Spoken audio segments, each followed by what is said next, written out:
est vrai que mon combat, sinon ma lutte contre les antivaleurs, la tromperie et la tricherie au sein de l'ASLA OPH est claire et connue de tous. Mais cela s'inscrit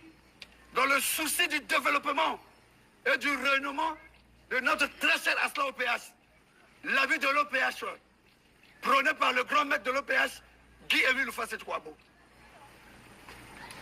En effet, le grand maître de l'OPH, papa Guy-Émile Houphouët-Boigny, ayant manifesté son amour envers l'humanité tout entière, à travers son retour sur terre, après son enlèvement au ciel par 3 anges, le dimanche 8 octobre 1979 à 20h, il n'y a aucune raison que nous, ces fidèles, ces enfants de la deuxième nation, les membres confirmés de l'OPH que nous sommes, puissions être dans les désirs de la chair, dans les conflits de chefferie,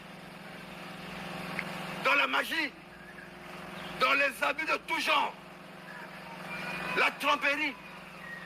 la recherche du bonheur terrestre. Donc que nous ne puissions en aucun cas mériter le royaume de cieux, tel que prescrit dans Galates 5, de 16 à 26. Mes chers frères et sœurs, mes gros chefs, mes gros calakas, en cette période de très haute spiritualité, sans faille, décrétée par le grand maître de l'OPH en 2022, l'amour de Dieu ne vit pas par des paroles vaines, mais plutôt par des œuvres, traduisant le respect de ses commandements, de ses principes fondamentaux et l'application de toutes ces directives édictées dans plusieurs notes circulaires mises à notre disposition. Cependant, nonobstant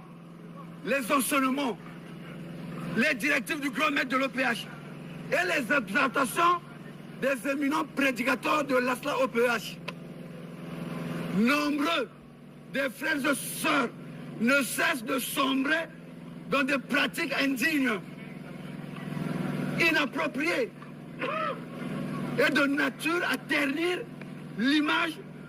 de l'ASLA OPH, justifiant à ciel ouvert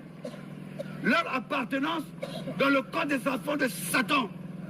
tel que nous a toujours dit le grand maître de l'OPH, Guy-Émile Houphouët-Boigny, que parmi les enfants de Dieu, ceux de Satan aussi ils sont. Ce qui ne nous empêche pas, nous, enfants de Dieu convaincus, de bien œuvrer pour Dieu, toute franchise et détermination.